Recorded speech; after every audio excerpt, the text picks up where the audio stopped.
Morning all of you students. जब हम chemical reaction के बारे में पढ़ते थे तो उसमें हमने कुछ रिएक्शंस के बारे में तो पढ़ दिया था।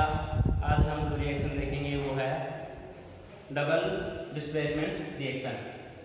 यानी डिस्प्लेसमेंट रिएक्शन हमने पढ़ा था जिसमें आपको बताया था कि जो मोर रिएक्टिव जो एलिमेंट्स है वो लेस रिएक्टिव जो एलिमेंट्स है उसको अपने जगह से उसको डिस्प्लेस कर देता है।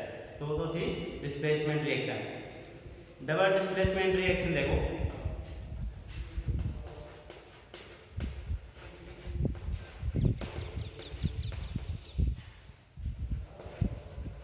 Displacement reaction,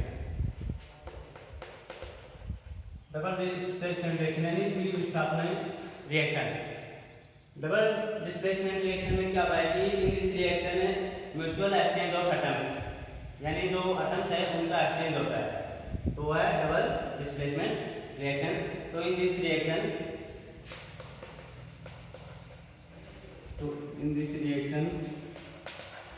mutual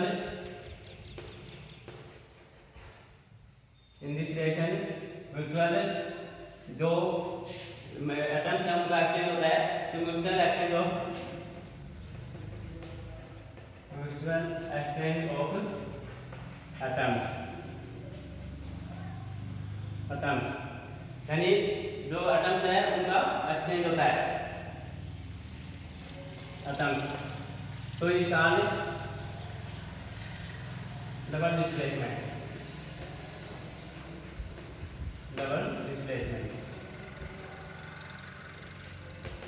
for example, जैसे एग्जाम्पल है copper sulphate plus sodium hydroxide. जब इनकी दोनों की आपस में रिएक्शन होगी तो copper hydroxide and sodium sulphate वो बनेगा। तो copper sulphate plus 2NaOH plus, तो इन दोनों की जब रिएक्शन होगी तो इनमें जो आयंस है इनका क्या होगा, आपस में डिस्प्लेसमेंट होगा। तो क्या हो जाएगा, copper hydroxide plus sodium sulphate. तो कॉपर हाइड्रोक्साइड प्लस Na2SO4, तो क्या बन जाएगा, यानी इनमें आयनों का जो एटम्स है उनको एक्सचेंज हुआ है। तो कॉपर है वो तो OH के साथ में जुड़ गया, जबकि सोडियम है वो सल्फेट आयंस के साथ जुड़ गया। तो क्या ये तो क्या था, कॉपर सल्फेट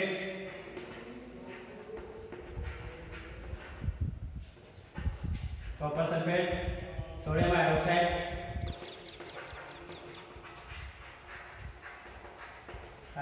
पे क्या बन जाएगा, कॉपर हाइड्रोक्साइड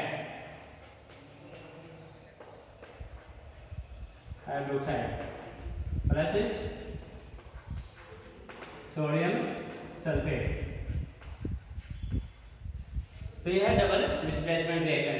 फॉर एग्जांपल एक अन्य एग्जांपल है AgNO3 प्लस KCl। AgNO3 यानी silver nitrate plus potassium chloride. तो पोटेशियम नाइट्रेट प्लस AgCl, तो यानी ये आयनों का जो डिस्प्लेसमेंट हुआ है तो वो तो पोटेशियम तो किसके साथ में जुड़ जाएगा, नाइट्रेट के साथ में, जबकि सिल्वर है वो क्लोरीन के साथ में। तो क्या बन जाएगा, silver chloride plus potassium nitrate. तो सिल्वर क्लोराइड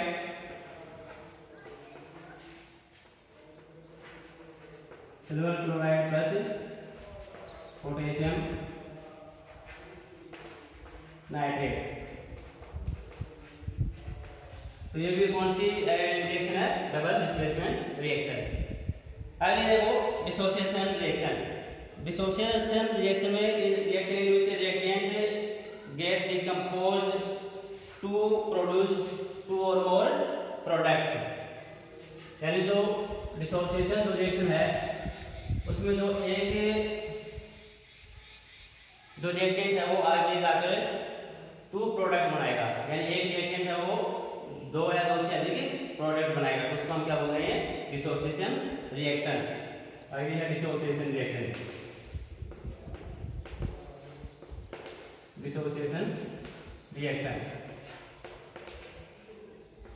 यानी अपघटन अभिक्रिया, डिसोसिएशन रिएक्शन। तो in this reaction reactant get decomposed. So in this reaction reactant are decomposed. Reactant decomposed two or more product यानी डिसोसिएशन रिएक्शन अब घटनी रिएक्शन इसमें एक जो रिएक्टेंट है वो टूटकर दो या दो से अधिक प्रोडक्ट बनाएगा, उसको हम क्या बोलेंगे? Dissociation reaction. इसमें देखो, इसमें जो डिसोसिएशन रिएक्शन है are of following two types. ये वैसे तो दो तीन प्रकार की होती है डिसोसिएशन रिएक्शन। जैसे मान लो CO2 है तो कार्बन प्लस ऑक्सीजन, कहीं ये प्रोडक्ट हो गया है, जैसे ये प्रोडक्ट है नहीं रिएक्टेंट है और ये क्या हो गया? प्रोडक्ट। यानी एक रिएक्टेंट टूटकर दो या दो से अधिक प्रोडक्ट बनाएगा, तो वो है डिसोसिएशन रिएक्शन। अब इसमें देखो फोर है डिसोसिएशन रिएक्शन है आर डिसोसिएशन रिएक्शन है temperature electricity light electricity are responsible. तो डिसोसिएशन रिएक्शन के लिए लाइट है, टेम्परेचर है, हीट है, वो क्या है? इसके ऊपर रिस्पॉन्सिबिलिटी है, जिम्मेदार है।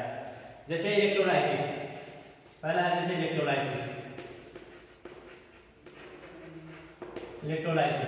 यानी इसमें जो इलेक्ट्रोलाइसिस है कि this method electrical energy is used to decompose by reactant the substance. तो in this method electrical energy is used. तो इस मेथड में हम क्या करते हैं? तो इन दिस मेथड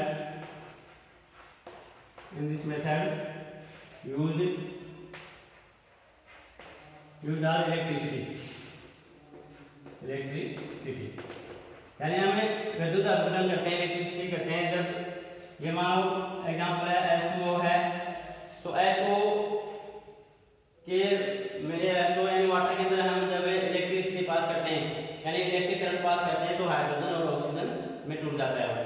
तो 2H2O जब आप इलेक्ट्रिकल करंट दोगे, इसमें इलेक्ट्रिक करंट, तो क्या हो जाएगा? 2H2 plus O2। तो एक किसी में टूट जाता है, वन जो रिएक्टेंट है वो टू प्रोडक्ट में टूट जाएगा, हाइड्रोजन और ऑक्सीजन में। तो ये तो क्या है? इलेक्ट्रोलाइसिस यानी आप वाटर के अंदर इलेक्ट्रिक करंट फ्लो करोगे तो हाइड्रोजन और ऑक्सीजन आपको प्राप्त होगा। दूसरा है थर्मल डिकम्पोजिशन यानी उसमें प्रभाव इसका थर्मल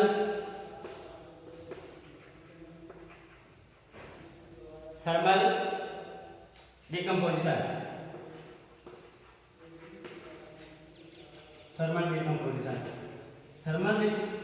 में क्या था? उसमें प्रभाव इसका जब ये मानो कोई एक एग्जांपल है कैल्शियम कार्बोनेट को जब आप उसको गर्म करोगे यानी हीट दोगे तो वो calcium oxide plus carbon dioxide में टूट जाएगा।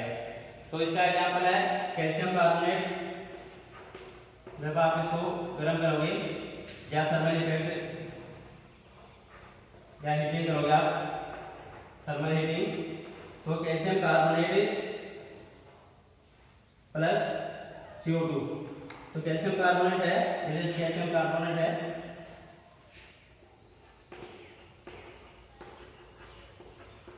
कैल्शियम कार्बोनेट को आप गर्म करोगे इसको, तो गर्म करोगे तो कैल्शियम ऑक्साइड प्लस CO2 तो वन जो रिएक्टेंट है वो दो प्रोडक्ट में टूट गया। ये calcium oxide plus CO2 carbon dioxide.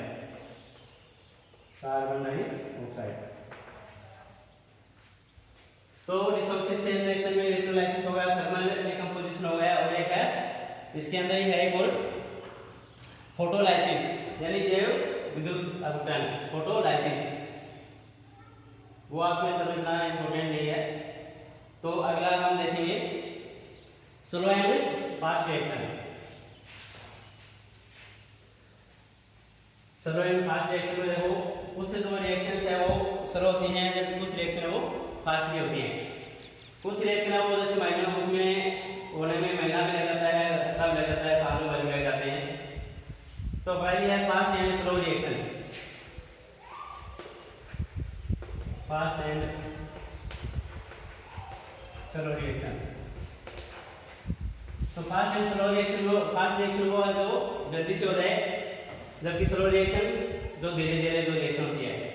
तो फास्ट रिएक्शन कि this reaction occur very fastly. Fast reaction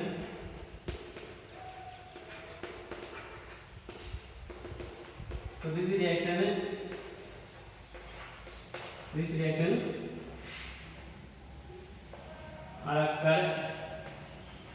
occurs fastly, so it's called fast reaction। यानी दो रिएक्शन जल्दी हो जाएगा, इसका नाम क्या होता है? Fast reaction. फॉर एग्जांपल है जैसे sodium hydroxide plus HCl, NaOH plus HCl। तो आपको बताया था क्या बन जाएगा? Sodium chloride plus H2। तो यानी जब सोडियम हाइड्रोक्साइड में आप कोई रिएक्शन मिलाओगे, HCl मिलाओगे, तो ये रिएक्शन बहुत जल्द फास्ट होती है और क्या बन जाएगा? NaCl प्लस H2, यानी सोडियम क्लोराइड साथ बनेगा और वाटर बनेगा। तो ये रिएक्शन वो बहुत ही फास्ट होती है। दूसरा है स्लो रिएक्शन। स्लो रिएक्शन है तो इन दिस रिएक्शन या this reaction occur in slowly।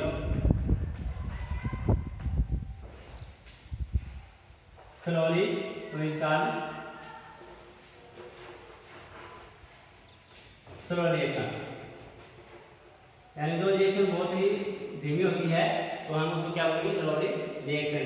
जैसे लोहे के ऊपर जंग लगता है, तो जंग लगता है तो जो रस्ट लगता है आयरन के ऊपर, तो उसमें महीनों भी लग जाते हैं, साल भर भी लग जाता है, तो वो बहुत ही स्लो रिएक्शन है। यानी जंग के ऊपर जो लोहा है उसके ऊपर जो रस्ट लगता है वो बहुत ही स्लो रिएक्शन है। तो इसका एक एग्जांपल है 4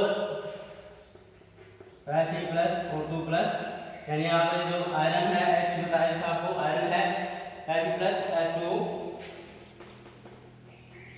तो क्या बनेगा? Fe2O3 3H2। तो ये क्या है? रेस्ट, यानी जंग का सूत्र है रेस्ट। ये आयरन होता है, आयरन या इसको फेरस भी बोलते हैं।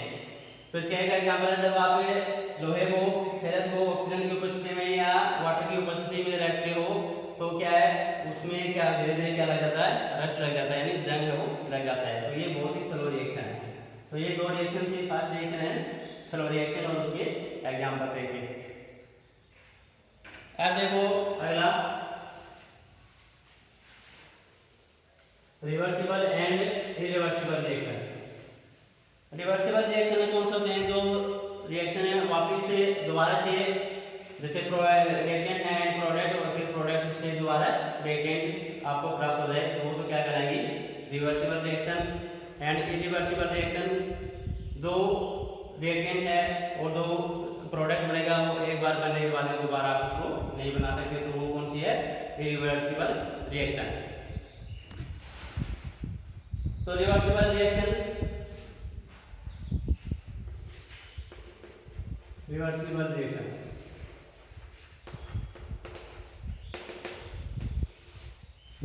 रिवर्सिबल रिएक्शन तो इसमें क्या होता है कि reaction which occur in both direction reactant from product on reaction the same time. Reversible जो रिएक्शन है वो एक सिंगल डायरेक्शन में होगी, यानी इन दिस रिएक्शन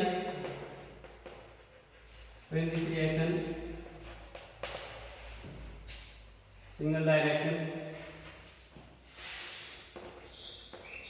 यानी एक ही डायरेक्शन में होगी रिएक्शन, आप उसको क्या है दोबारा उसको प्राप्त कर सकते हो, तो वह है रिवर्सिबल डायरेक्शन। फॉर एग्जाम्पल जैसे आपको दे रखा है, इसमें एग्जाम्पल नहीं दे रखा, आपने a प्लस बी है तो a plus B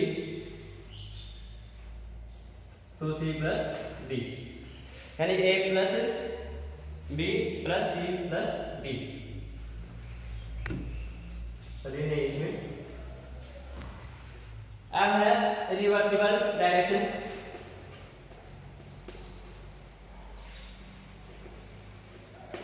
irreversible reaction, यानी इरिवर्सिबल रिएक्शन में दोनों तरफ से आप उसको यानी रिएक्टेंट से प्रोडक्ट भी बना सकते हो, प्रोडक्ट से रिएक्टेंट, तो वो क्या है इरिवर्सिबल रिएक्शन।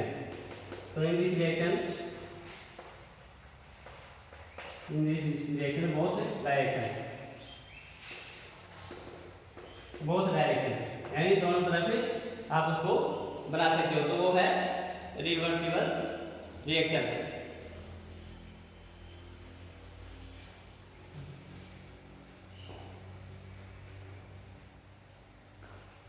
सॉरी, ये ओनली वन डायरेक्शन, ये वन डायरेक्शन और ये बोथ डायरेक्शन।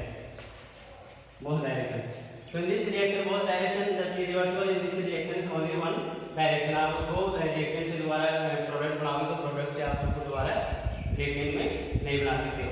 तो ये थी reversible reaction and irreversible reaction.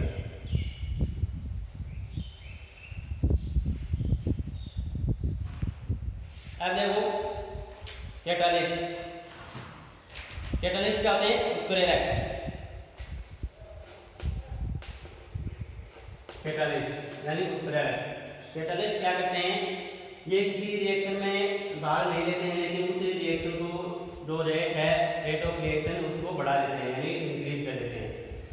तो substance which can change the rate of reaction. तो कैटालिस्ट क्या होते हैं? Substance of reaction, substance of which can change the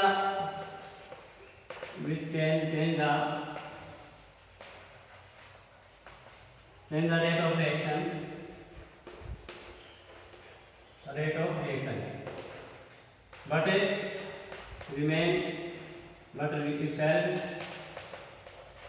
but it shall remain unchanged,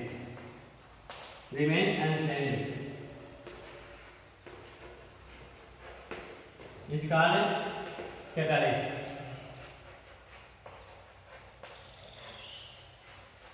यानी कैटालिस्ट कहते हैं जो अभी किसी रिएक्शन में भाग लेते हैं तो क्या करते हैं, वो उस रिएक्शन की रेट को बढ़ा देते हैं यानी उसके वेट को बढ़ा देते हैं, जबकि खुद क्या होता है, खुद में कोई परिवर्तन नहीं होता है, इससे रिमेन अनचेंज होते हैं। तो वो क्या है? कैटालिस्ट। फॉर एग्जांपल 2KClO3 है। जब आप मैग्नीशियम डाइऑक्साइड की उपस्थिति में, ये कैटालिस्ट है MnO2, तो MnO2 एक कैटालिस्ट है, तो 2KCl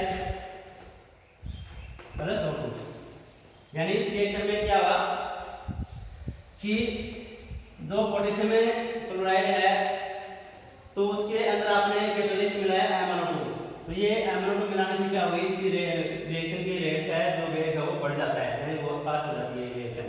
तो इसमें ये तो क्या हुआ कैटालिस्ट, ये है कैटालिस्ट, यानी अभिक्रिया के वेग को बढ़ा देते हैं, खुद में कोई चेंज नहीं होता है।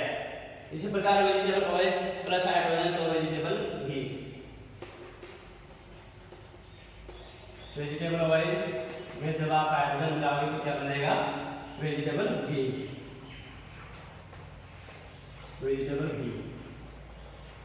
यानी वनस्पति तेल से आप वनस्पति जो वेजिटेबल घी है वो बना सकते हो।